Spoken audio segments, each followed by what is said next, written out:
Is that fair to say? Okay, I want to make sure that's right. So yeah, we've got time and we're ready to go. So we will stand for questions. Any questions?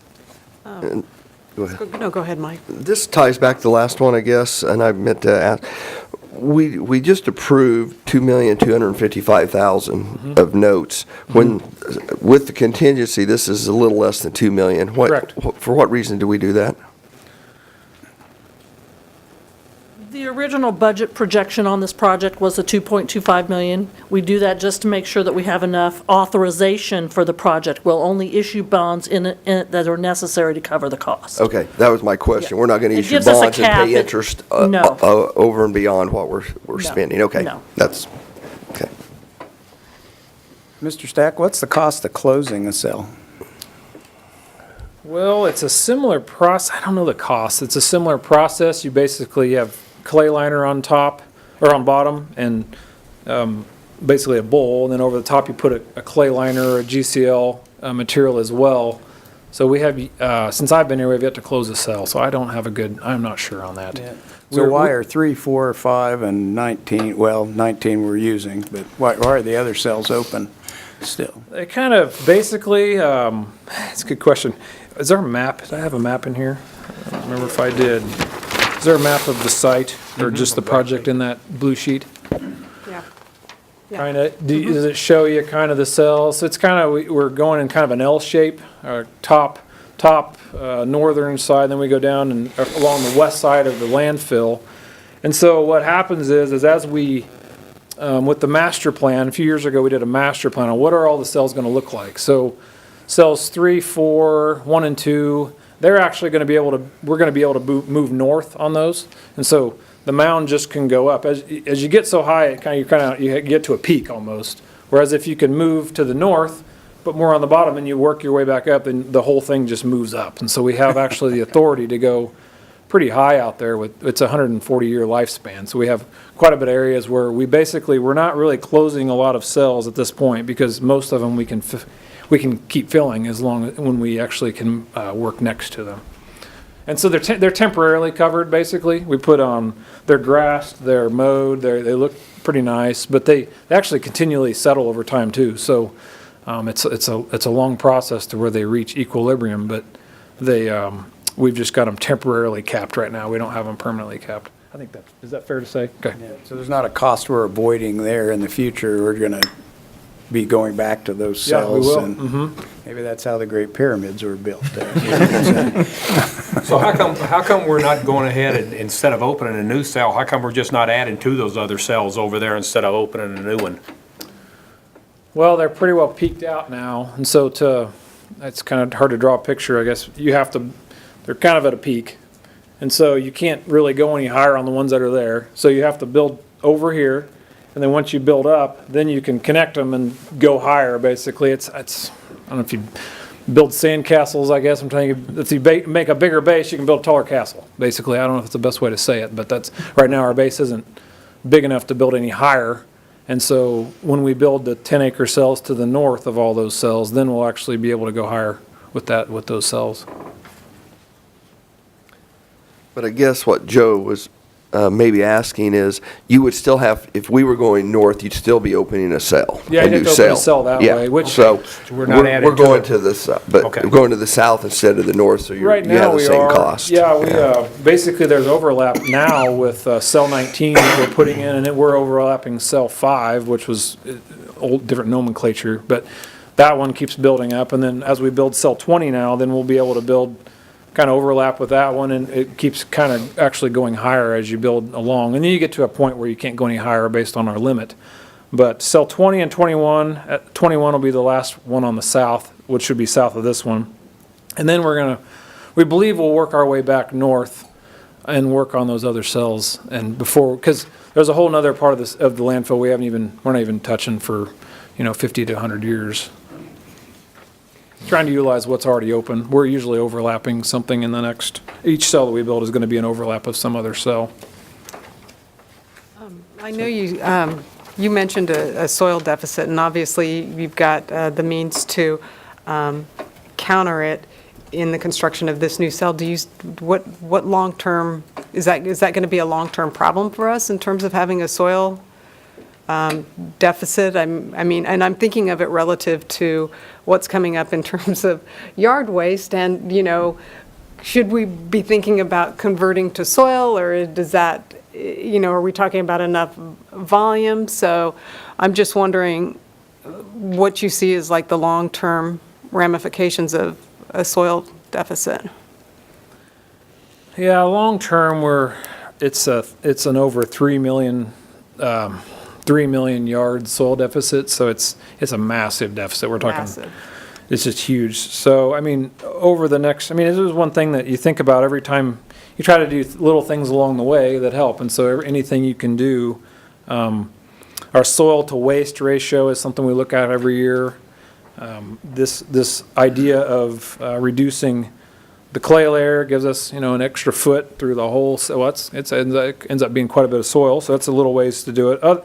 Eventually, at some point, we'll have to go either get an off-site area or find some other source of soil. I mean, that is a good point, but it's at least 50 years out before we even start having to really worry about it. We have quite a bit of soil that's there now, but when you have a 140-year life, you look at the long-term need, and that is one of them that you think about periodically. If a plot of ground comes open out there next to the landfill someday, that would be something I think we'd want to look at, and not let them know that we're in that.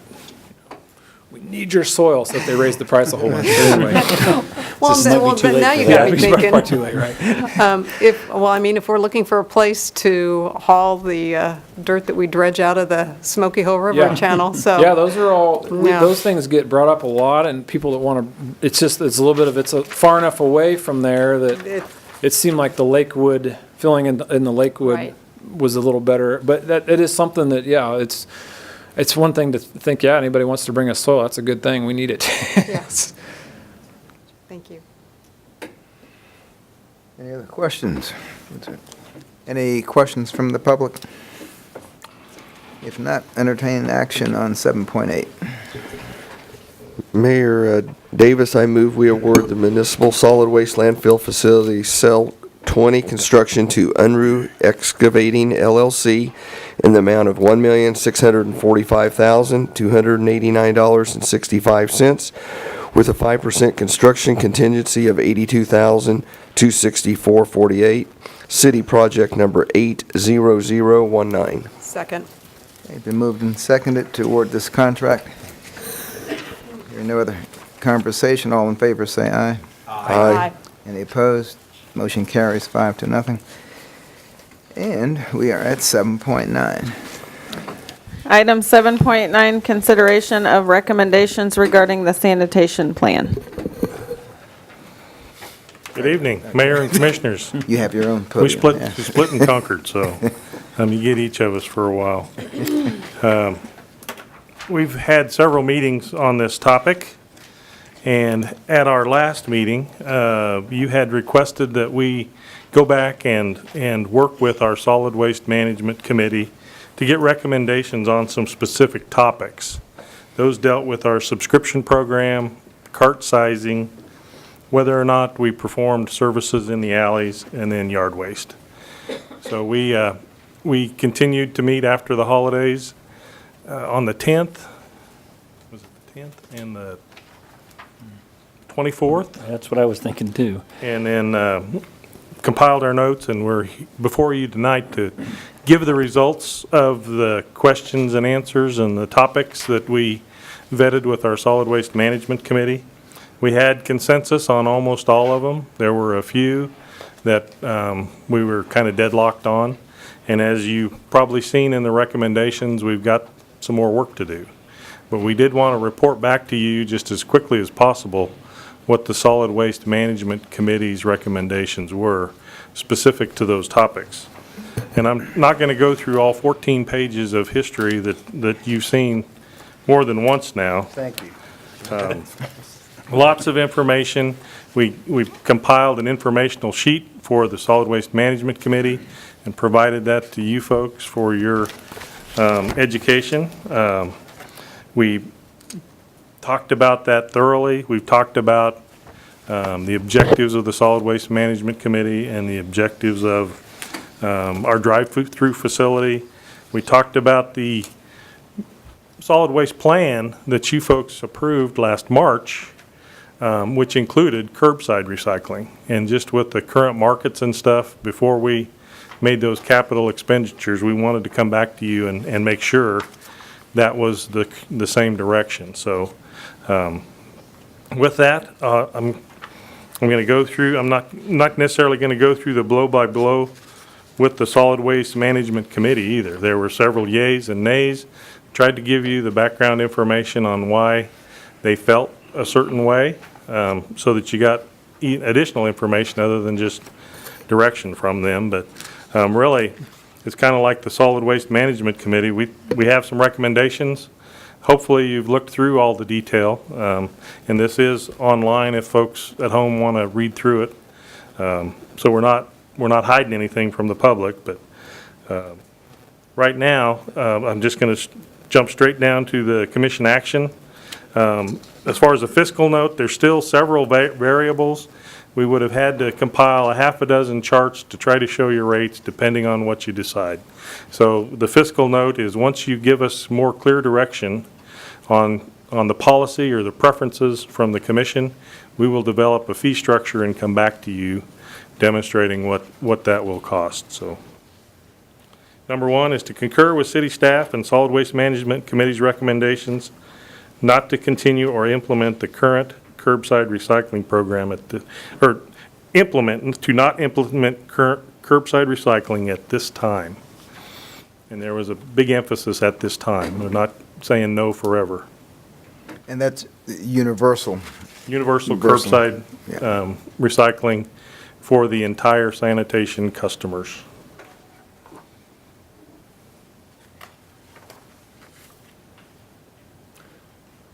You were going to go through all of them, or just want to do them one by one? Well, I was going Okay. to go through them one by one, but they all deal specifically with the subscription, cart sizing, alleys, and yard waste. And there are recommendations to bring back additional information as far as the yard waste program, alley program, and cart size programs. But, and we also looked for opportunities on the private side to partner with companies that may provide curbside collection. And we have one provider in town, discovered that they really don't have the capacity, which was a concern, to take in all of our current customers. But we have a keen interest in surveying to see what the interest level is in subscription recycling at a certain cost point, and then also in trying to discover if there are other companies or startups that may be interested in some sort of curbside collection program as a private industry. So I don't know if it's easier for you to go through these one by one and discuss them, or So if- one and two are sort of connected Right. together here then. All right. Because I noticed on page 11, it looks, just had it. Okay, the 2A. the 2 and commit- 2A deal with the subscription program. One is specifically to the curbside collection for the community. So there were two questions in 2. The first one was about the continuation of the subscription curbside recycling, and 7 against 1-4. And then 2A, the committee voted on whether or not to continue a subscription program with changes. Right.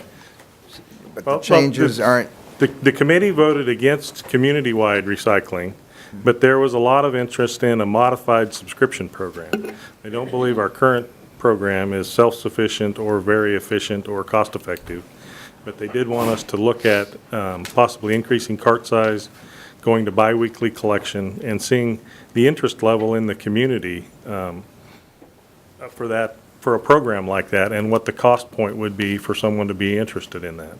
Yeah, I At the think same time, I'm sorry. well, at the same time, before we go through and survey a bunch, we wanted to more thoroughly investigate whether or not there were private collection options, other than just the one company that we were aware of that did collections, subscription collections right now. So Now, this Which surveying, admits that they don't have the capacity to, No, they've only got a couple dozen customers now, and 2 to 3 to 400 would be the absolute maximum. We've got over 800, so.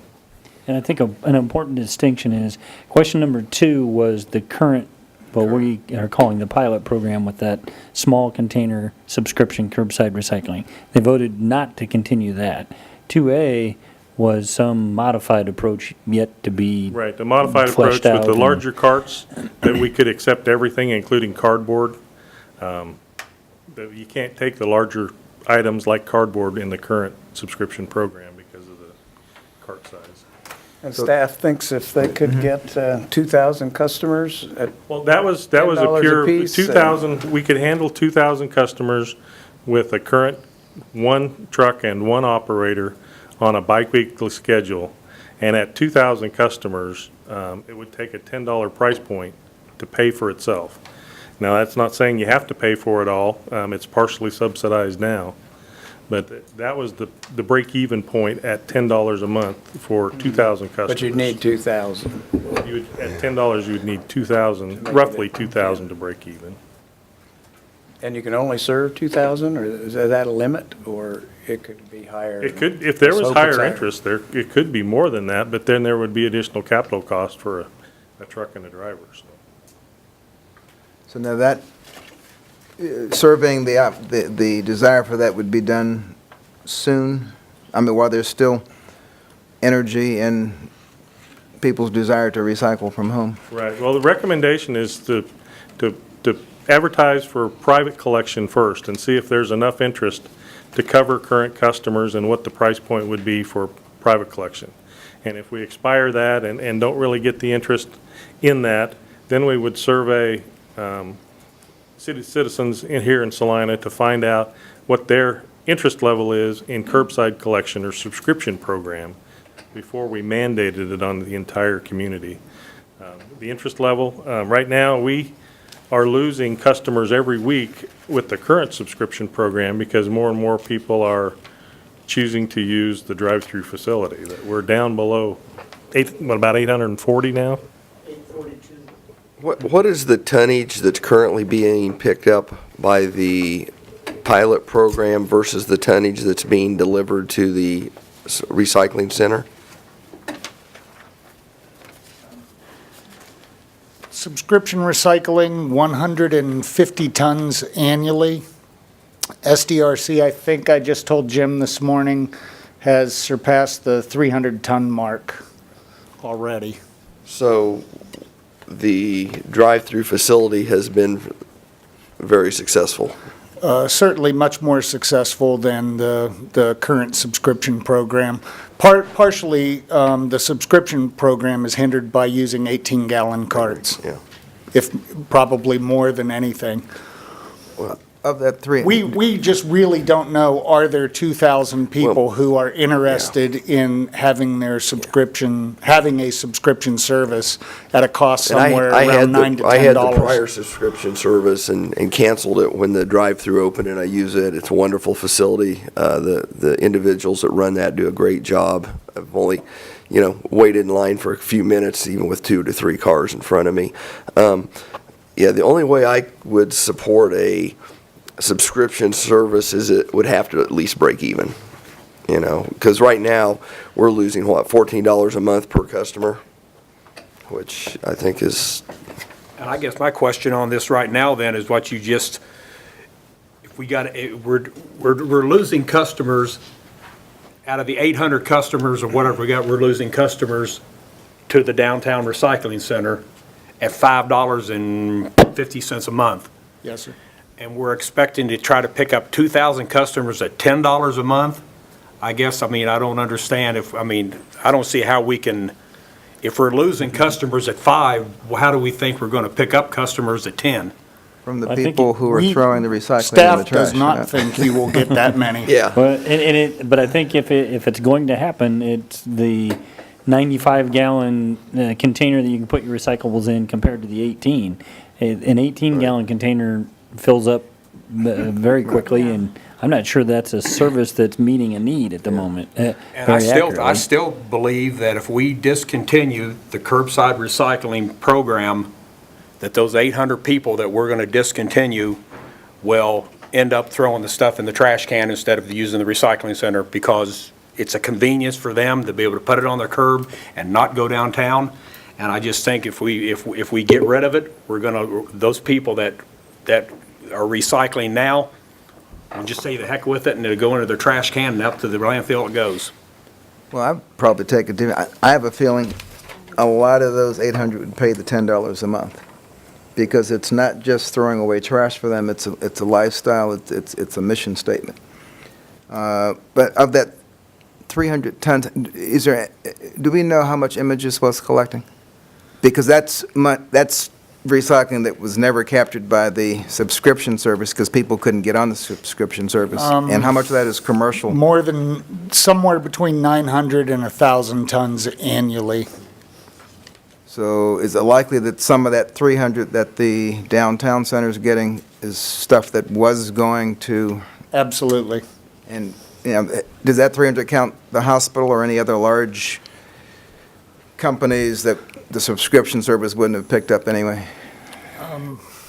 Correct. Not all, certainly, but I think he's still planning on, from what we understood from the Solid Waste Management Committee meeting at least, he was planning on reopening his business and continuing at least his commercial side. The last we talked to him, he did not want to offer a residential side to his business. He wanted to focus on the commercial side. I think he intends to retain some of the school systems.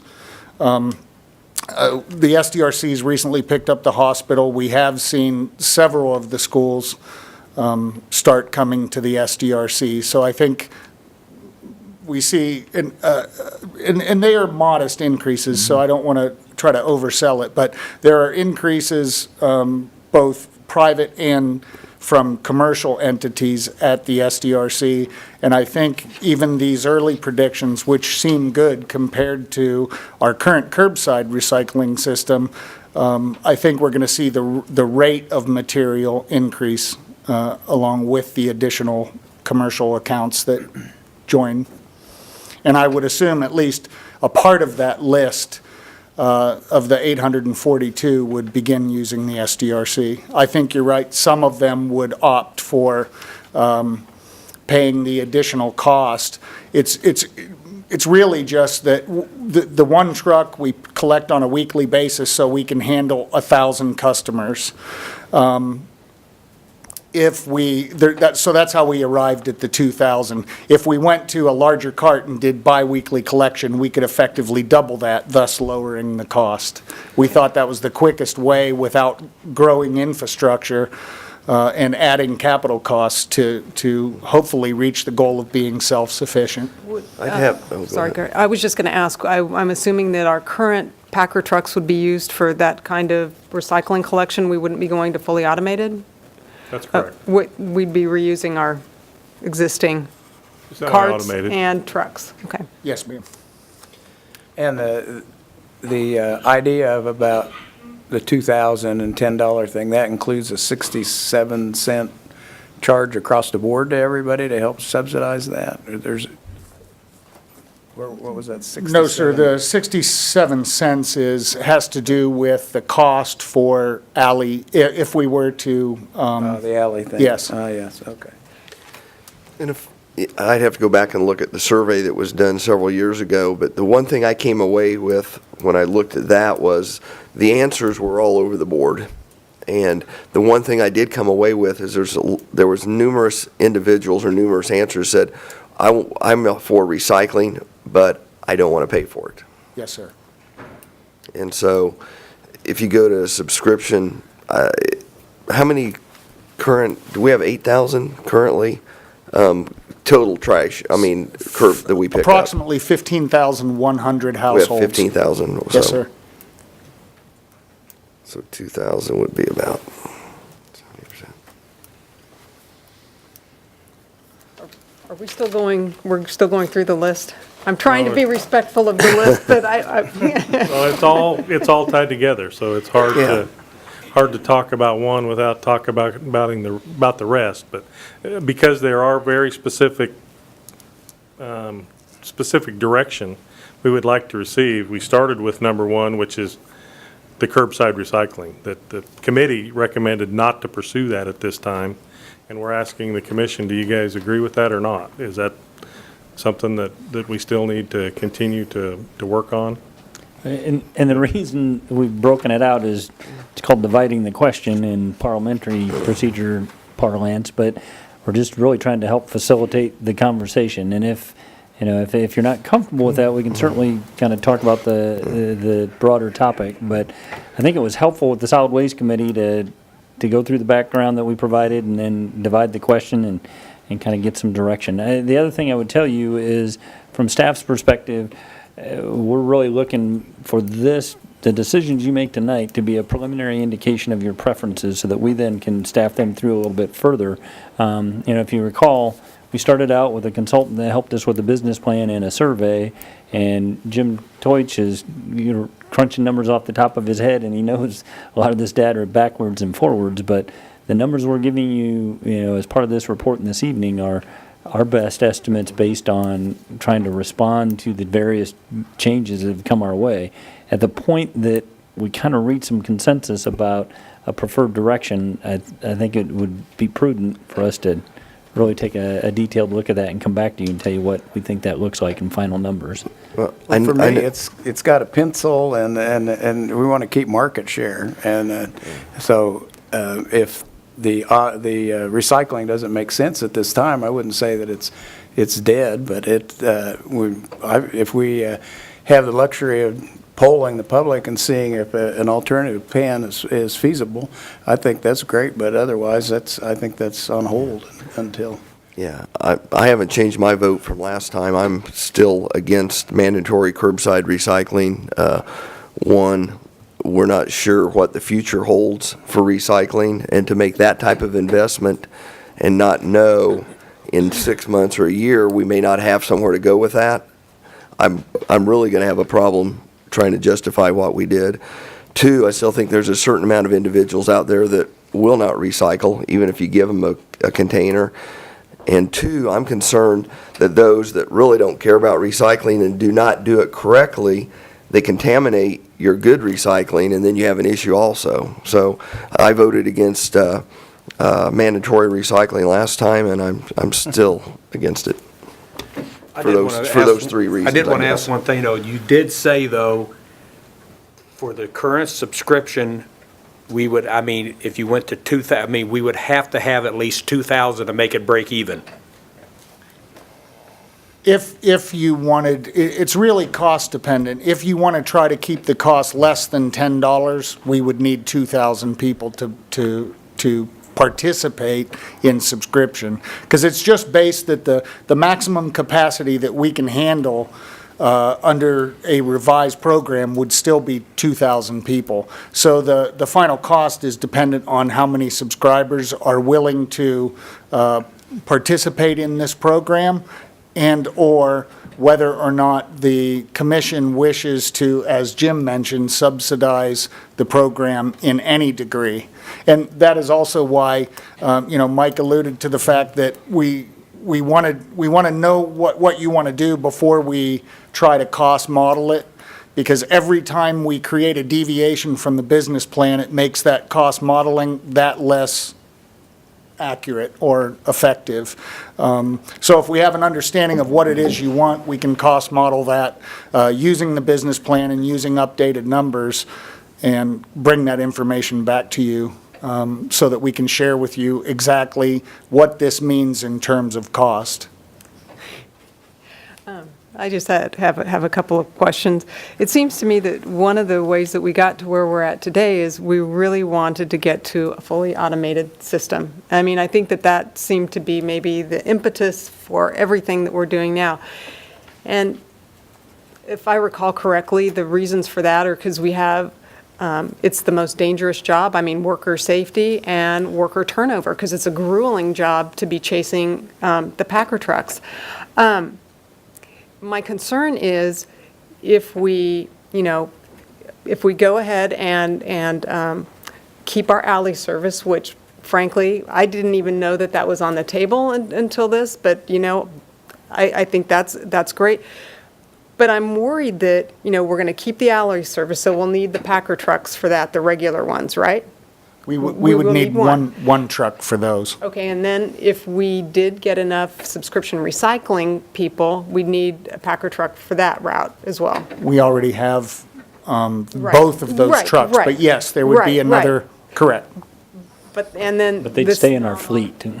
Right, and then we'd also need one, which is obviously still in our fleet, for the yard waste, correct? Yes. We'd be collecting that manually, for lack of a better word. So it looks like we're going to have three crews out there, essentially, 3 people out there, or whatever. We're not going to have, eliminated that, which was, kind of one of the selling points to me. So I don't, at some point, Jim, do you ever ask yourself the question, should we be in this business? That was my next. I mean. I have that written as the first one. Yeah, I mean, frankly, Yes. To I mean. talk about. And Yeah. may in I terms of- answer what I think the answer is? I think 90% of the citizens in Salina vote every month when they pay their bill. And there is a reason that the city of Salina is in collection long before I ever got here. And there is a reason that we hold the market share that we do. I've explained previously that our guys are performing semi-automated tasks at an automated rate, which is Right. unheard of in the industry. It is the 6th most dangerous job. We would be replacing 80% or 4 out of the 5 route trucks with automated trucks. We simply wanted to give you another choice. Several of you had indicated that you had concerns over Alley. So I told Jim, I thought, well, if they would like us to keep Alley, it represents almost 15% of our customer base, and I just need direction so I know how to build a program operationally, but we would use one truck, pick up every alley in town. That would probably leave a little bit of excess with that particular truck that I could then use if the automated trucks, if there were any of those routes that were just very difficult for the automated trucks, which was another one of your concerns.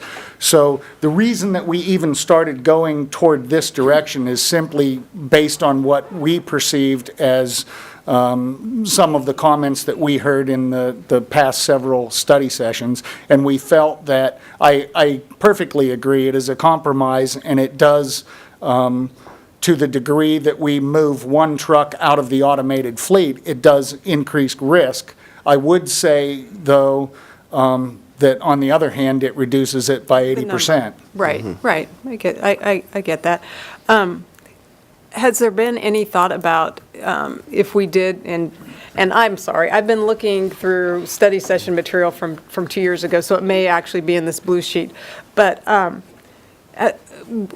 any thoughts about going ahead and continuing universal curbside recycling, but with the trucks that we already have and repurposing the containers that we already have to a recycling purpose? Using semi-automated trucks to collect recycling community-wide is what I understand the question. Right. Or, yeah, like the existing type of truck. I'm going to call it the standard truck, for lack of a better word. Okay. Our existing truck, and repurposing our existing refuse containers to recycling purposes. So in making a universal community-wide recycling program using semi-automated trucks, you would increase the number of trucks on the road needed from 2 trucks to 5 trucks. just thinking about it instantly. That would also then increase the number of crews that we put on the street. Right. And it was never cost modeled because semi-automated collection for recycling is probably the worst way that you could choose to collect recyclable material. Okay. Hey, it looks like everything's, I mean, on the table here, so I'm just. Yes, ma'am. Just asking. Yeah, we didn't model that, but one other thing I wanted to add, just to follow up, Commissioner Hodges, if we were to stand up yard waste collection and do a weekly service, which we have now, it's more than one truck and crew. It's 2 to 3 trucks for yard waste. Is that correct, Jim? Yeah, there would be 3 route trucks for semi-automated yard So- waste. But yard waste in particular, because of the seasonal impact, having stuff outside the carts really helps the yard waste program as far as collections, because you can get the extra bags, you can get the bundles, Right. you can provide more service with a semi-automated yard waste route than an automated route.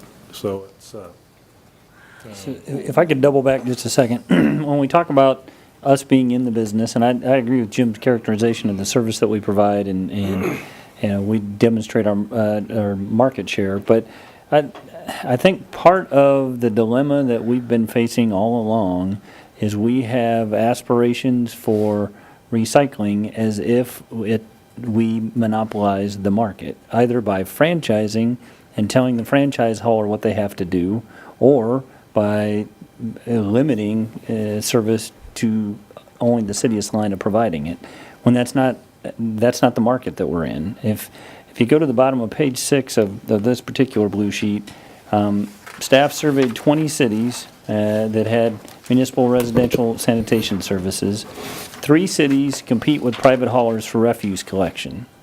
None of those 3 offer recycling. 6 cities offer citywide curbside recycling, but none of them compete in an open market. And of the 6 cities noted, none of those compete with private haulers. And so I think we are trying to create a balance. I'm not going to say it doesn't happen in other communities, but given our competitive market, the approach we've taken, not franchising trash hauling, it makes it that much more difficult to provide these services at a competitive rate. And if later in the staff report, another piece of information that gets my attention on page 14 is a rate comparison of our rates, Salina Waste Systems, and Salina Iron and Metal. And so we're talking about expanding our services and increasing our rates, but there is a private market provider at the moment that's cheaper than us, both in terms of monthly fee and cart fee, provides the same yard waste services in terms of collection, and accepts bags in addition to being in the cart. And so, one of the things, assuming that we get some preliminary consensus from you about a direction, my concern is that we're mindful of the service that we stand up and offer at the price point. And if we're going to do it, I want to make sure we make a very well-informed decision. If we're going to offer a service at a higher price point and limit trash to the can only, no longer accept things outside the can, and then figure out yard waste, we may be offering a higher cost service with more restrictions than our competition, and that's where I get concerned about market share. And if you start to lose market share and we are no longer profitable, raising prices is only going to drive away more market share. So I just want to make sure we're making an informed decision in the competitive market that we are in Salina. I remember earlier we'd talked about holding the other haulers to the same standards that we followed in terms of if we offered curbside recycling, that they would then be compelled to offer that as well. We did, but at that point, you're talking about pay-as-you-throw potentially, and creating some size limits. And so as a customer, your volume is going to go partly in your refuse cart and partly in your recycling cart. If we discontinue curbside recycling and just go to automated collection, you don't have that added capacity to shift your volume of trash around. And now people that are currently, you may think less of me, but my family's one of them, people that are currently putting bags outside of their cart, in an automated scenario, that's not an option anymore. If you don't give that added recycling option to kind of balance all that out. So we could end up with, we're providing automated collection, and you got to get it all in the can that is provided, and we're competing with a private market hauler at a similar price, and they will accept what's in your cart and what you set outside the cart. Although we may have a second cart. Oh, you're right. You could purchase a second cart at an added fee. It may or may not be helpful to interject this at this point, but I would, I hope it's helpful. I would say also that many people are viewing this as though these actions represented the total waste stream in Salina or Saline County, and also the total recycling that occurs in Saline County.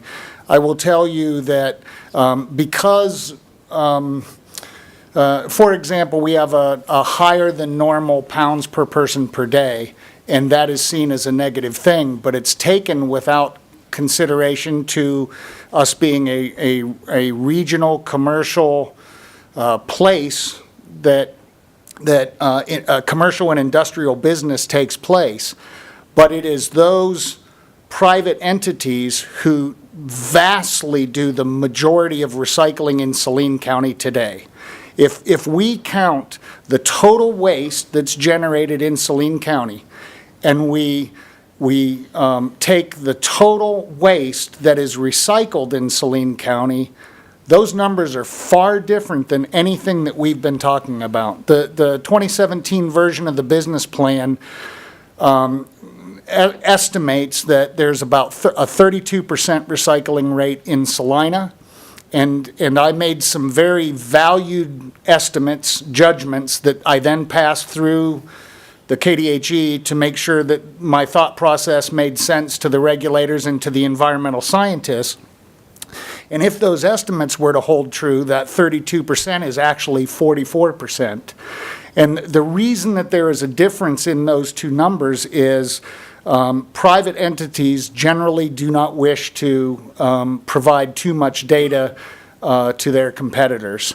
But I can tell you and you can probably guess who it is, but there is one commercial entity in this town that recycled in 2017 or 2016, the year 2017 is when we did the report.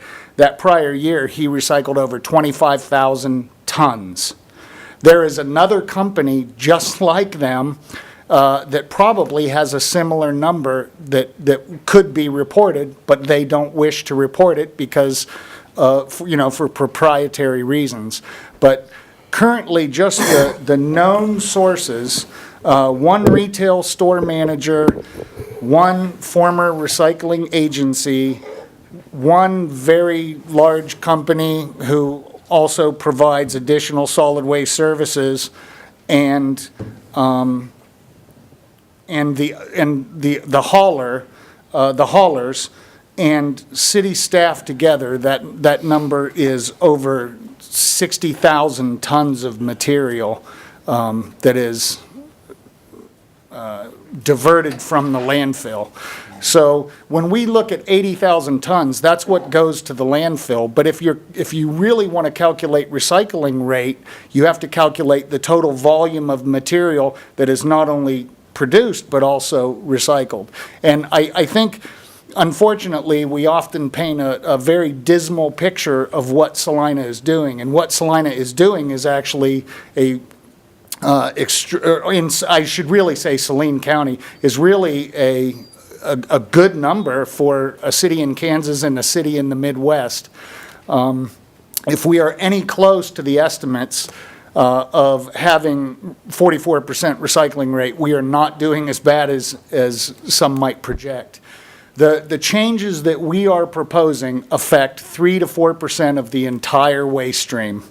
And I think it's important to share. And I say, and I sort of put a stipulation when I answered your question about whether I thought the SDRC is doing good, but I did that because as long as we look at it in terms of what we could expect to collect from residents and not taking that number and dividing it by the total waste in Salina, because that is a vastly different picture.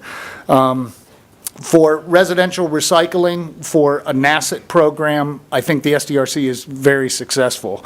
I think there is many, many, many ways that we can improve that.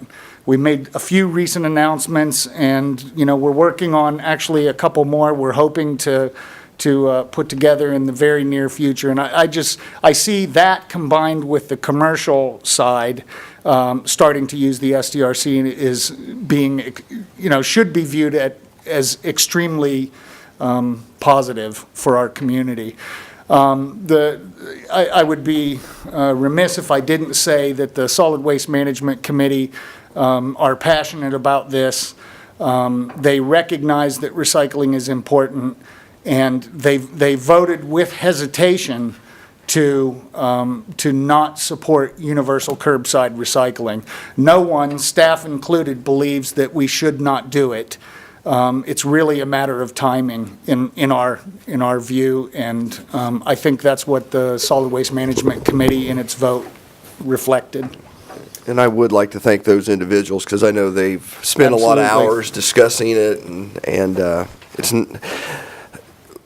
where I have a concern is we look at, we go through the list where we look at 95 gallons versus 65 gallons. You look at yard waste or bags outside of the containers, and we're trying to keep our market share. This seems to remind me of chemistry, and for every action there's a reaction, and that's what we're running up against, because every time we think we want to do one thing, we can point out a positive or a negative on the other. And I guess I'm going to follow up on Commissioner Hodges' question earlier about whether the city of Salina should be in the waste collection, and you basically said we should be. I believe we should be. I'm not sure how many other communities are. I haven't asked that question before, but my question would be, if we turned over trash, the basic trash collection to private haulers, that takes away the city's risk of making some of these decisions and actually becoming non-profitable and maybe have it, losing money. Would that allow us to then take that time and try to be more proactive through education and other deals to make recycling more successful? In other words, we could then try to educate, then maybe we do set up some type of curbside recycling but with it we could get under some type of subscription. I still don't know if you can make it make sense. I know there's one individual that served on the solid waste that says that, maybe there's some places that are selling, and I think Jamie Hall from Great Plains had mentioned that there are some individuals that sell their waste and are making money, and I don't know if that's still true or not. I don't know if that may not be single stream. Those are other questions to look at, but I guess my question is, because we have so many questions here about alleys and 95, 65 gallons, yard waste, bags next to it. Is it worth looking to see if there's a private hauler or two that would want to take over trash collection and the city of Salina gets out of it? Well, I would just point to thing. I've only lived And our city does very well. Don't get me wrong. Our city of Salina does an excellent No, job. I understand. I've only truly lived in 4 cities: Washington, Milwaukee, just outside of LA, and here. I've never lived in a city whose city did not collect the trash. Now, they've always been private haulers. I mean, usually for commercial or whatever. But I would also ask, if perchance the reason these other two collectors' prices are where they are is because Where we are. right, it's like Southwest Airlines moving into an airport. All of a sudden, everybody's price comes down, and we might lose the ability to influence the cost. But when we were looking at the clean indoor air ordinance, we were worried about how many people weren't going to patronize restaurants because they couldn't smoke. And And someone pointed out, what you need to be focusing on is how many more people are now going to come out to your restaurant because they can now breathe inside of it. And that's what happened. Patronage actually went up. And we have 800 recycling customers now. I would really like to see if that 2,000 is a doable number. A large cart will last, 2 weeks, easily. And there still will be days, after Christmas where you probably will still have to cart stuff downtown. Or if you get buy a whole new set of furniture, it's not going to fit in anybody's cart and you'll have to run it down there. But, and where we have the opportunity to save money would be on the fee for the second cart. But as I drive around town now on trash days, very few people get all their stuff inside their trash cart. I mean, the top is way up. One morning I actually did count, literally 32% of people, it was a day I didn't have to get to work too soon, but 32% of people had stuff on the ground. So unless they get a bigger cart or recycle that stuff, the fully automated system is going to run into a snag. Or they're going to be cited for having trash in front of the yard the next day. I think with regard to the pricing question in the overall question regarding privatization, what I can speak to is on the waste disposal side. We are in the lower third of all the municipal solid waste landfills in the state of Kansas in terms of our pricing.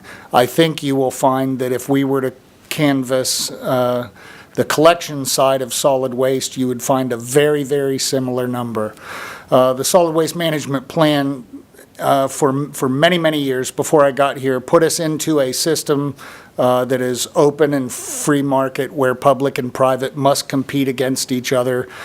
So is the question, the bottom line question is, could we? Absolutely. I think there could be there's probably some things that we would want to look at before we would do that. And I think the first is, and I think I know the answer, but the data is always better. I think you would find that our current pricing market in Salina and Saline County is based on the way our system, as Mike pointed out, it's a very unique system, but there's a reason why we're in the lower third in the state of Kansas. And that's because of the way the system has been put together. So I think you could, but I think you would see changes in the local and probably regional pricing structures. Just to clarify my comment, my point was franchising is a common approach. And franchising isn't necessarily private or public. It is dedication of the right to provide that service to a identified provider. And so it's no longer the competitive aspect of franchising is typically you bid out the franchise on a regular basis. And then you select a provider. That could be the city of Salina. If you look at, I think there is some survey information in the blue sheet, and there's plenty of examples of city refuse collection and no private refuse collection. And then conversely, there's a few examples of private and no city. We're in that smallest category of both. And that's fine. We've been competing very well. But then when you want to start to mandate curbside recycling in a competitive environment, that's where the difficulty arises. Yeah, and I apologize, we're trying to clean things up, and I've just made it worse, so Well, My world. I was going to make a suggestion, and I guess I'll ask for public comment first, but perhaps we take the low-hanging fruit on these 7 issues and see if we can whittle the list down today. I would like to add one thing before you actually get to voting, and I know we keep talking about absolutes and different things as far as yard waste and recycling, carrying their own weight or not being subsidized. The subsidy currently seems extreme because it's such a low number of participants that it's, they're paying $5.50, but it actually costs $19.50. But that's because there's 900 participants. That's roughly 90 cents for the other 15,000 customers in the system. So when we talk, there again, it's ballpark, but if you want to encourage recycling, but then also offer a subscription program, make the cost more acceptable. For every dollar that you lower that $10 fee that we've been throwing around for 2,000 customers, that's a 12-cent increase for all of the rest of the customers.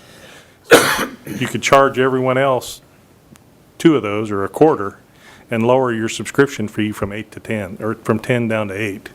So it makes it more palatable. And as far as when Mike was discussing his dilemma, if we have a reasonably priced second cart, or you have the opportunity to have a subscription cart for about the same price, most of us would choose kind of the green way to do it, or the right thing to do, and recycle. So there's also another option there to also have a subscription program that is partially subsidized to compete with that low-cost second cart, so. I'm thinking my price may go down. I have 2 of those little carts, which is $11 a month. I've just realized I never looked at the bill. So I'd actually save $1 by going to the bigger cart. Well, we've also talked about either elderly people or small families or people that travel that don't need the big cart. And for years, they've been saying, offer us a smaller or smarter option. And then we've got a number of citizens that are already recycling, that idea of offering a smaller cart at a discount, or that being offered as a incentive, is also on the table. Over the life cycle, the small cart and the large cart cost us about the same. You are going to have some administrative costs of just keeping 2 inventories and trying to manage who has what as far as in our billing system, but you could have a base cart, especially without curbside recycling, a base cart that is the normal 95-gallon, but offer a discount for a smaller cart for those that don't need it, so. See, I see the problem. You're talking about adding, you could do, if you say 25 cents and you're gonna lower, from 10 to 8, our customers are already paying 95 cents for the downtown recycling center. So we're gonna throw another 25 or 30 cents on top of that, on top of them, and I just don't see how that's gonna fly. Well, they're paying 90 cents now. Yeah, 90 cents. No, in addition to the recycling center, they're all paying about 90 cents. Yeah, and then you said you wanted, if we wanted to lower that other thing, you're throwing another 25 cents on top of that, so. And I think Jim's point is, you're paying 90 cents for the pilot curbside recycling program. If that went away, that 90-cent cost could go away, but then 25 cents might Right, if you can subsidize get this. more customers, it actually makes it more cost-effective. So we're not Their price would go down. we're not charging the public for the downtown recycling? We are. Okay. That's kind of in this bucket. Yeah. But right now, the subscribers are paying $5.50 a month. Everybody else is paying the rest of the cost for that program, which is $14.50 per month per subscriber. So it's about $15,000 a month. That $15,000 a month, over 15,000 customers, we're paying about 90 cents a month to help subsidize the current subscription program because it's not efficient. So you're adding that 90 cents to the bill every month? Currently, What he's it's saying is lost that could in go away. it's lost in the math, but yeah, the rest of the customers are paying the cost of that program. What I'm saying is, to make it completely cover itself would be $10 a month for 2,000 customers. If you If you took the 90 could to partially 65 subsidize cents. it, 2,000 out of 16,000 is roughly a 1/12. So for every dollar you come down on that 2,000, everybody else pays 12 cents. So that's under the biweekly, one truck, one employee system that we've shown as kind of the example. And we've made lots of projections from there as far as what you could do. I just wanted to point out you could partially subsidize it just as easy as saying it has to be fully self-sufficient, so. Because I still don't want to see us get rid of this subscription. I know there's a few that do, but I still don't think that's a good thing to do. Well, and I think that it's something, and Joe, I think you kind of hit on something because I had just jotted down. I mean, if we're going to totally assess everybody for what it actually costs to deliver their service, I mean, if Mike doesn't use any special pickups throughout the year, then he shouldn't be subsidizing my use of special pickups 2 or 3 times a year or whatever. Or, you know, if it costs more to deliver service and pick up refuse from the alley, then, you know, shouldn't the alley people be paying more? Or if it costs us more to, you know, to have a yard waste pickup, I mean, I feel like we can do our best to, you know, apportion the costs to, you know, the people that benefit, but I just, you know, how far down do we want to go on that? And if we want to do that, that's fine. I just think it kind of begs the question is, I think there's always going to be, you know, a little bit of overlap. Granted, the current subsidy rate is untenable and unsustainable for curbside recycling in its present form. But, you know, I think you kind of have to think a little bit about, you know, the greater good and how, you know, we benefit in other ways as well. I think subsidies forget the marketplace, though. I mean, we're competing, and I think a key thing here is market share.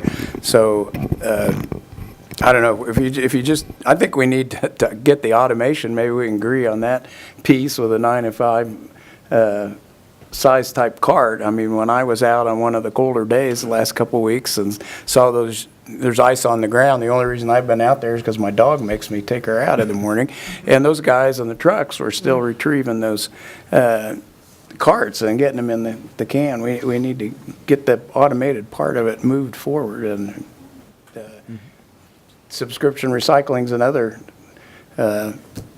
separate question, but maybe we can take these as pieces and So that we find a don't consensus here. spend 3 hours additional on this, is there any comment from the public?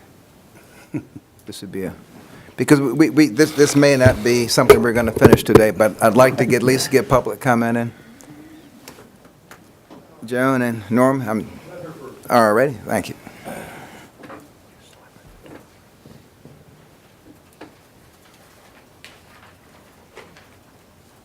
Wow, what a great discussion. Joan Ratzlaff, Salina. There's just a couple of things that I wanted to bring up because of my background.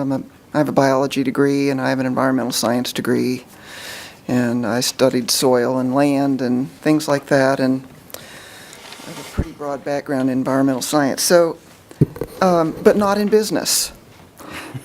Which is the beauty of when different people with different perspectives get together, because not any one perspective is going to make it work for the majority. So I'm on the greater good side of things. I think that it's important that we all do our part to make our community better for the most people possible. And I think that's part of our you know, our strategic plan and our shared vision statement for the city. And I'd like to refer to this. It was from last year from time to time. In our vision statement, Salina will be environmentally conscious, balancing expectations of a growing or not community with the necessity to preserve nature's assets and our future quality of life. So that's kind of one that I'm going to be paying more attention to than the bottom line. And I appreciate that those people who have those bottom line skills as well, because it all needs to work together. And I don't want to see that quality of life issue and the greater good issues not have equal play. And goal number 7, which isn't mentioned in the packet, is that the city will recognize the importance of a healthy community and its natural resources and make practical efforts to preserve them. And of course, that's balanced with practical. I consider myself a practical person. So, because I'm a scientist, I'm data-driven, but there's the human aspect, and the environmental aspect I think is very important. So, what I would like to say is that in my feeling that the one of the reasons that we see so much trash outside the carts is because people aren't really aware They think their trash goes away. Well, it doesn't ever go away.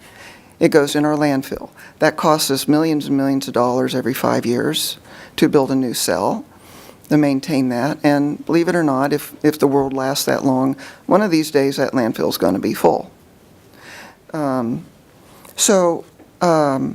like to look around and see what are other people doing, what are other communities doing that are different from this, the single stream model, which is has been a national trend for a long time, and we're now having problems with it because the different materials are mixed, and then you have to separate it. So there's a lot of energy lost in that process, you know, speaking from a physics standpoint.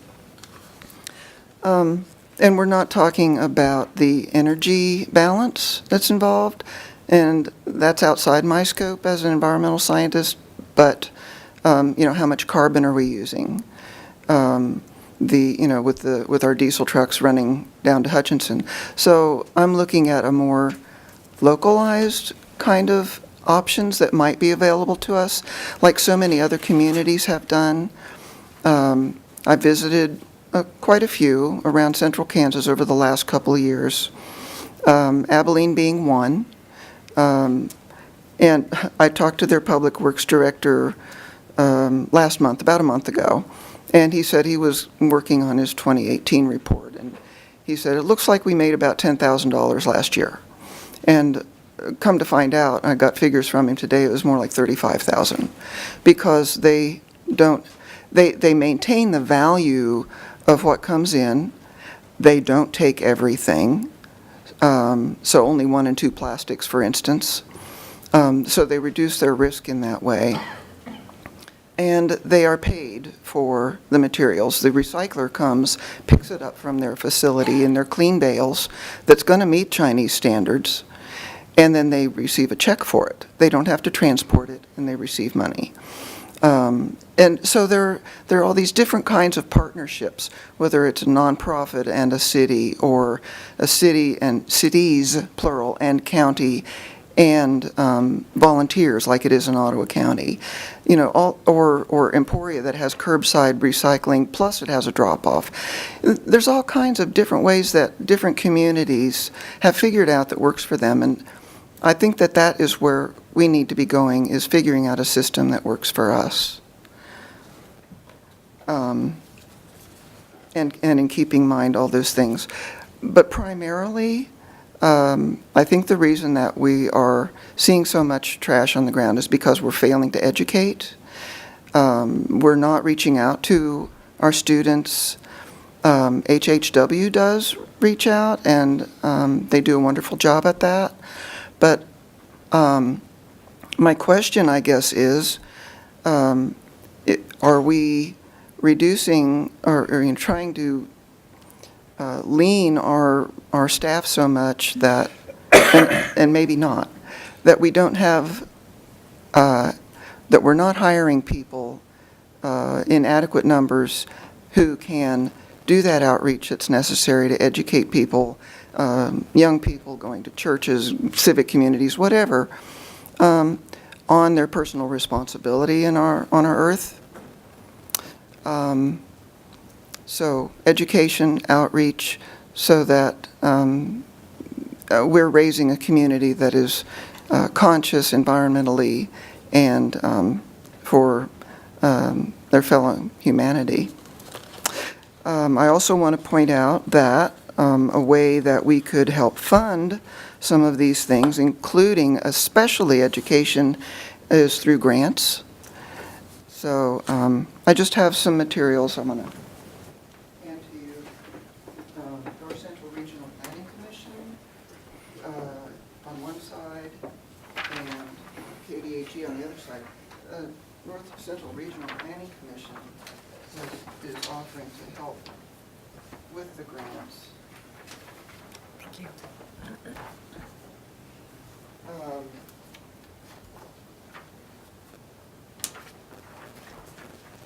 Because it's my understanding, and I hope I'm wrong, that we don't have anyone on city staff that writes grants, that looks for outside funding opportunities.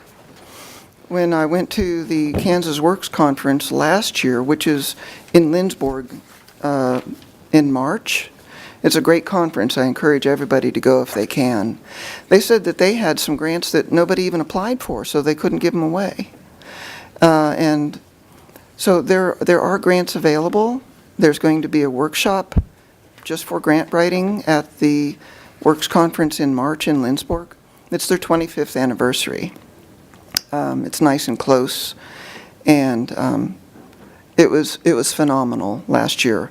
I went to a few in around 2 decades ago, and it was good then, and it's just terrific now.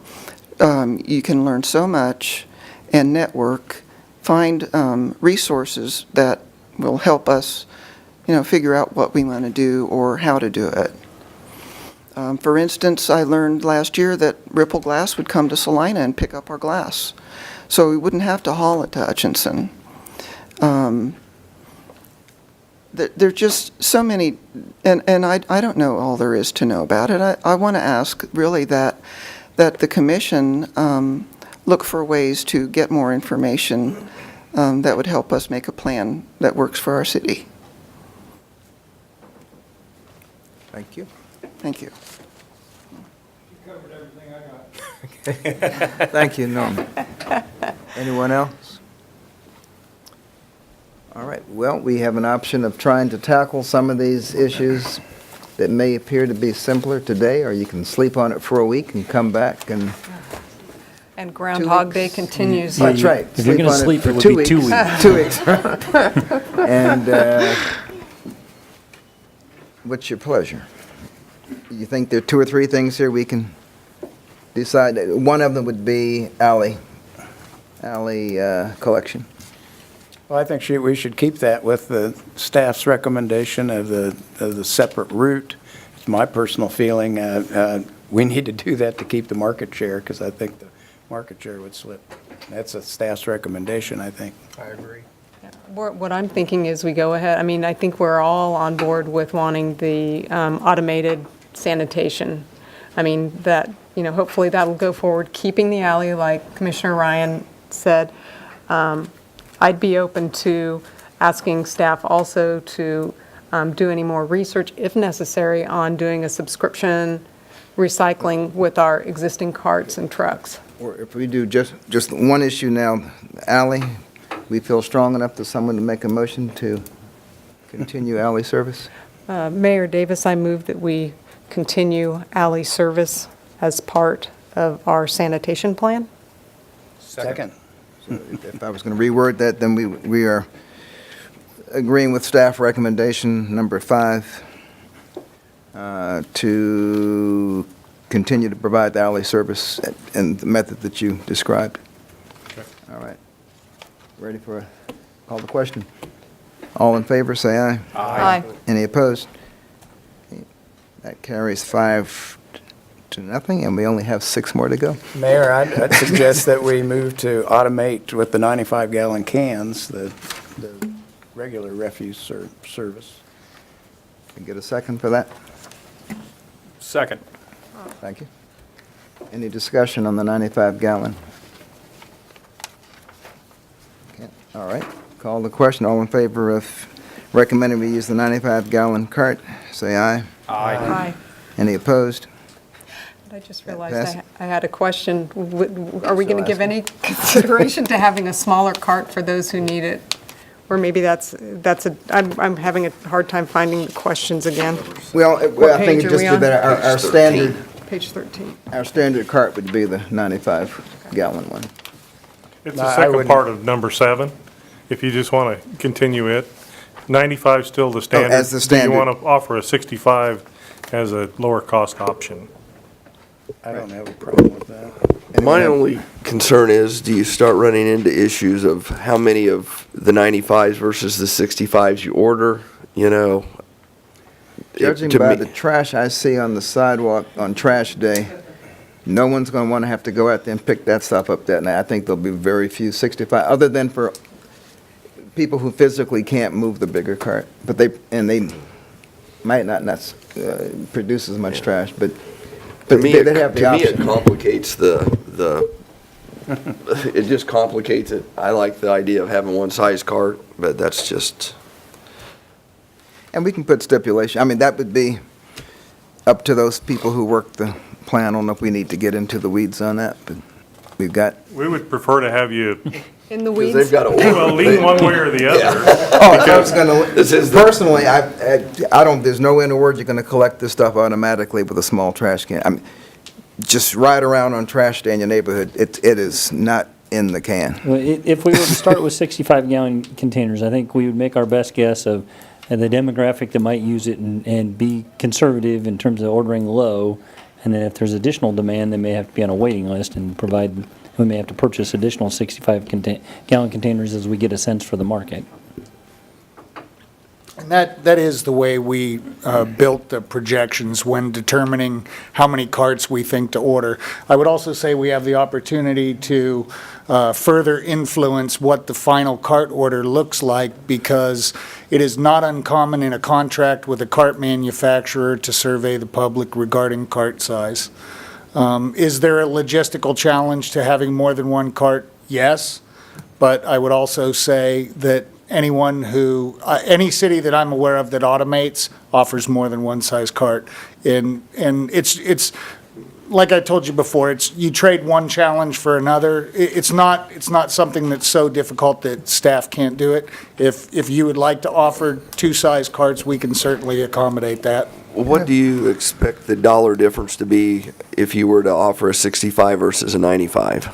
A couple of dollars, maybe as high as $5 per cart in the order. I think that's what the business plan said, if I recall correctly, $60 as a rough industry figure for 95-gallon carts and $55 for 65-gallon carts, so roughly I think- $5 a piece. I think your question's the subscription rate, Yeah, right? Not the. No, this is on, Oh, the actual purchase price? no, Automated. I'm talking about what the cost monthly to pick up your trash on a 65-gallon versus a 95-gallon. We don't think it should be more than $2. Yeah, I It's a would- small I would- difference. I don't think $2 is enough that it makes someone go to a 65-gallon. Well, I'll tell you, if you really want to restrict the 65 to those who just physically can't handle the 95, charge the same.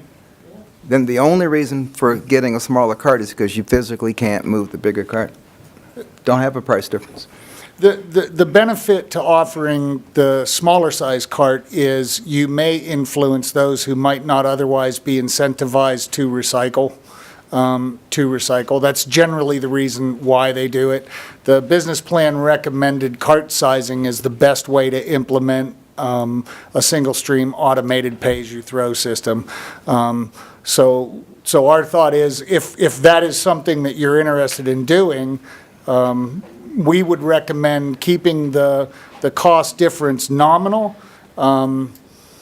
but so that if there are people who want to recycle, but they simply have larger families, we don't make it so cost prohibitive for them. But at the same time, for those who are actively using the SDRC or perhaps a new subscription model or whatever method they use, they would have the opportunity to use the smaller cart and save money. And then finally, there are a certain percentage of our population that would probably appreciate a smaller cart. We brought all of the cart manufacturer models from last year together down in our facility. And just to give you an idea, we asked the HHW coordinator, Chris Slabowski, a female, to come and tell us simply from her perspective which cart she liked better. And she gravitated toward those carts that were slightly smaller in both how tall they were and how wide they were, and just simply from a matter of ergonomics. So even if you're not old, there's going to be a percentage of the population. My wife takes out our can periodically if I'm not available. So there could be some other reasons why you might want to consider it. All right, so, He did mention going to 65 so people would recycle. We haven't decided to curbside recycle yet, though. which is the reason, right. So 7 I think it's is, more likely that there'll be more people with two 95-gallon cans than there will be I with a agree. 65-gallon can. Yeah. And all it takes is one citation from the local officer for that trash out there the next morning. And this isn't forever. If we get into Yeah. it a year from now and we have a lot of customers that want a smaller cart, then we'll have a better handle on what our prices are gonna be. All right. After we get bids on trucks and all those kinds of In the things, so. next 2 minutes, can we do number one? Okay. Not So was to that a implement- no on 65 for now? Well, I was, For lack of a motion, I would say yes. Say yes or no? Yes, that is a no. Without a motion, yeah. That's the way we like to explain it. Yeah. and certainly punchy if you at this find point. a compelling need for the 65, it can be added We in. understand. Number one, can we take action on not implementing universal, and the word universal is not in here, but that's what it's referring to, the universal curbside recycling at this time? I would move we suspend subscription recycling and, Well, that's number two, oh, though. that's number 2. Yeah. Oh, yeah. I'm deliberately universal? saving that one last. Okay. Number one would be basically to not implement the universal. So Curbside. it would die with lack of a motion, I would take it, because we're not currently. Well, None I of would this is rather we formal. make It's not a, a- Formal, but I'd rather we send a clear direction. So at this time, are we saying we agree to not? Okay, the mayor, Davis, I move we recommend no universal community-wide recycling at this time. Second. All right, any further discussion? All right, all in favor, say aye. All right. Any opposed? Nay. Okay, that passes 4-1. All righty, number 6. How about number 2? Well, number 2 may be what stands between us and going home tonight. So if so, number 2 may wait till One thing after I'd like to bring President's up, Day. Mayor Davis, Yeah. number 2 is, it's kind of an egg, chicken and egg thing, as far as the Solid waste. solid waste. All right.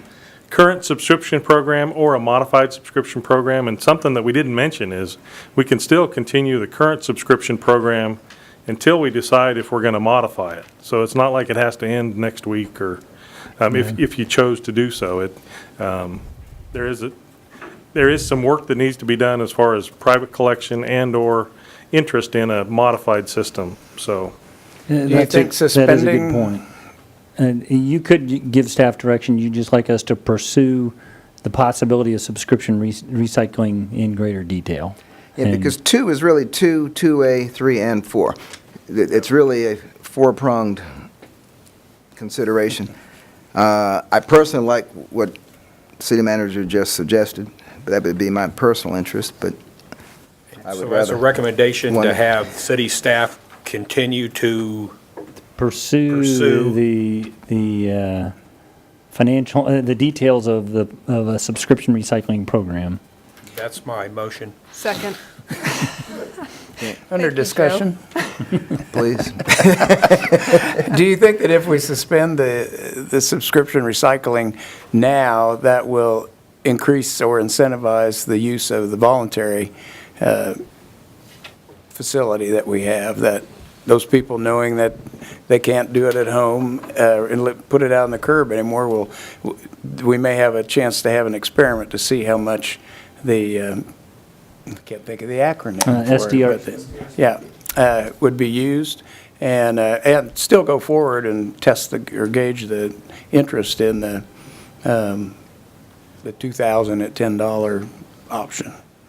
I mean, I think if we're serious about continuing a modified subscription program, we need to continue the one we have so that we don't lose those customers and they have an opportunity to move to a better system. If you lose them now, you may not get them back later. So it's our preference, I think, to keep the current subscription program until we make a decision on whether or not us or a private hauler can handle a curbside collection system of some kind. would it Subscription. be a thought to make them pay what it costs for the I mean, system? that is, that it is a Well, thought. we're talking about, I think, having information within the next month. Yeah, we'd like to get things settled, because even with all of our efforts, we can't order the trucks for the refuse system until we tie some of this other stuff down, so. Yeah, and I hesitate to bring it up, but even with the decision about automated recycling, until you figure out what other services you're going to be providing and whether there's a subsidy that carries over. We haven't got our price point established for the automated curbside refuse collection until we know some of these other answers. All right, there's a motion on the floor. Call the question, all in What was favor? the motion again? Motion is to have staff research. Further For study on- managers- details of you said it so well, subscription I'm sorry. curbside recycling. Okay. So basically, 2A, 3, and 4 would be worked. Can we put a timeline on that so we have something back to us within a certain time period? I'd recommend a month, but it was not my motion. Would 30 enough or 45 days, which, 30, Well, we'd like to, one, try to, if we advertise for private haulers and stuff, interest levels in that, that's going to take longer than a month, but we would expedite it as much as we could, 45 days? yes. okay, let's add 45 days to that motion then. All right, Yep, second. all right. All in favor, say aye. Aye. Any opposed? Motion carries 5-0. You could make the same motion for sex. If- This is if- yard waste. if that's your We need to look at it some recommendation- more before we can get a price point, so. All right, So moved. all right. If I might add, yard waste has a lot of unique details associated with it.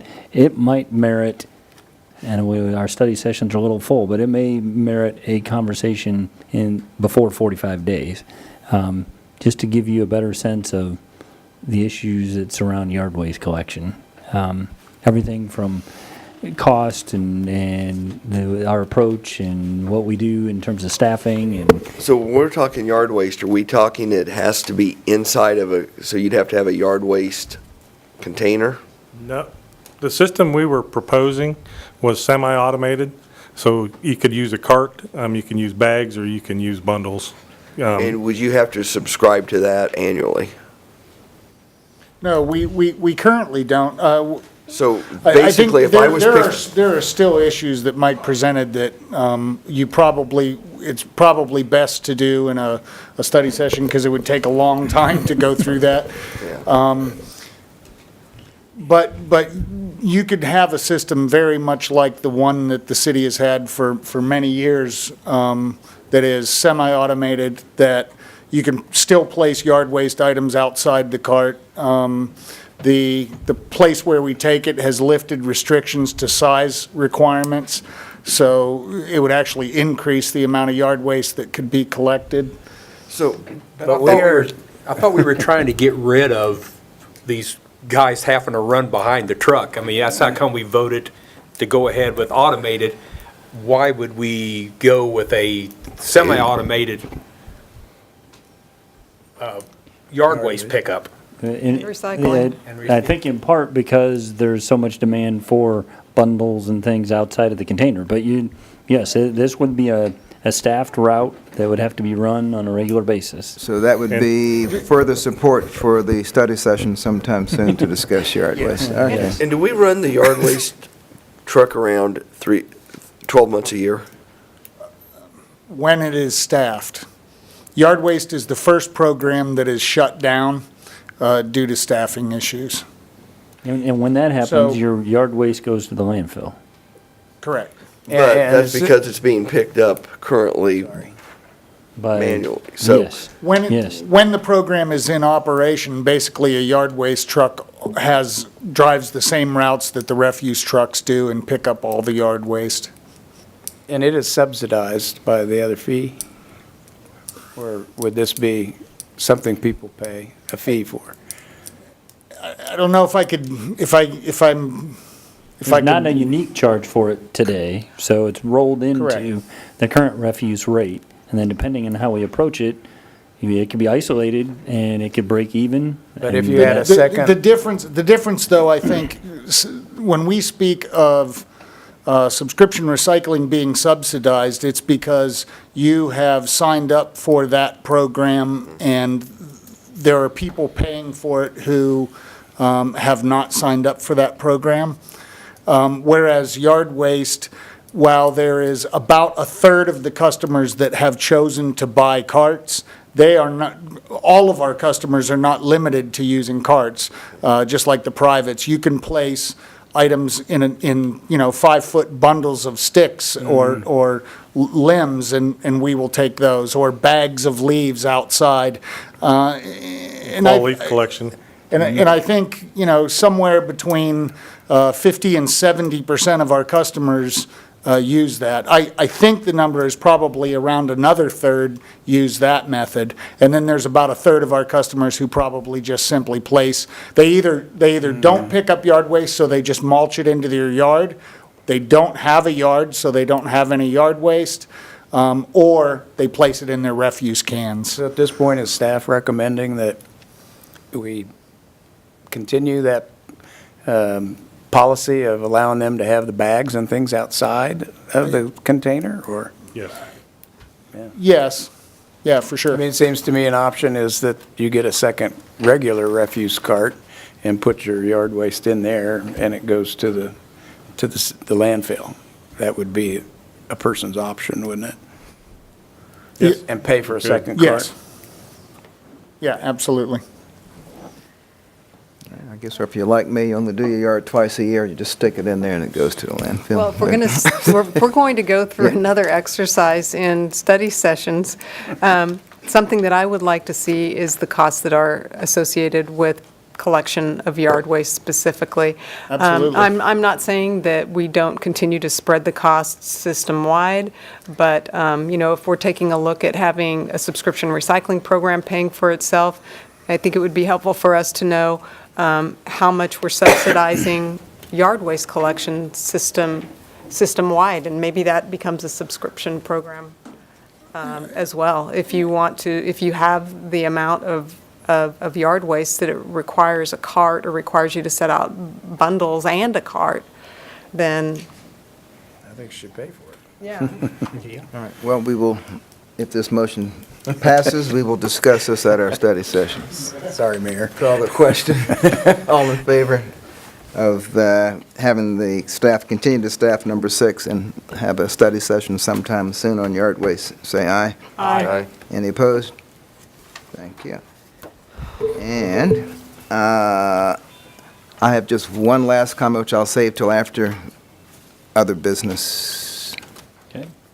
And I've got one other business item. At the break, I distributed 2 DVDs and a thumb drive that was provided by a citizen, Lisa Graham. She's here this evening, but didn't speak in citizen forum, so her request is that you be provided those, give the opportunity to look at them, and then she intends to come and address you on the 25th at the next city commission meeting. So I believe in addition to that information, you received it at your place or prior to the meeting, some written correspondence as well from Miss Graham. So that's all background information in anticipation of her addressing you on the 25th. All right, any other new business? No? Okay. I think our last discussion just showed that, I think we have some true budgetary concerns, but I think we're smart enough here to balance our altruistic needs against our budgetary restraints. But I think the big problem we're having with recycling is I don't think as a city we have an identity yet. We don't know who we are as far as recycling. We're kind of getting identity for parks, connectivity, clean water, education, but recycling is not just throwing trash away. And just like transportation, sometimes cities have to subsidize it. Education, we have to subsidize. So we really need to ask ourselves in the next 2 weeks, why are we recycling? Should we be looking more on, what we allow our purchases to come in, should it be on the reduction and the reuse side? But if we don't have some identity of what we want Salina to be, it's going to be real hard to come to consensus on recycling. We decided we're a community who wants dog parks. Well, we have one, but we found out, wow, it's actually pretty nice. Maybe we'll have another one in my neighborhood, wherever that neighborhood is. But that's our identity coming up to the surface. We want to be connected. You want to be able to have a bicycle and go from anywhere in town to any other place in town. And if we push the connectivity thing, that's going to influence how we decide what type streets, what type sidewalks. So I think we just need to kind of soul search and figure out, what this really means to us. Otherwise, I have a feeling we'll have another 8 o'clock meeting on number 2. That's enough of my soul searching and pontification. Is there a motion to adjourn? So moved. Second. Seeing no one shaking no, we'll take that as a unanimous decision. Enjoy next Monday.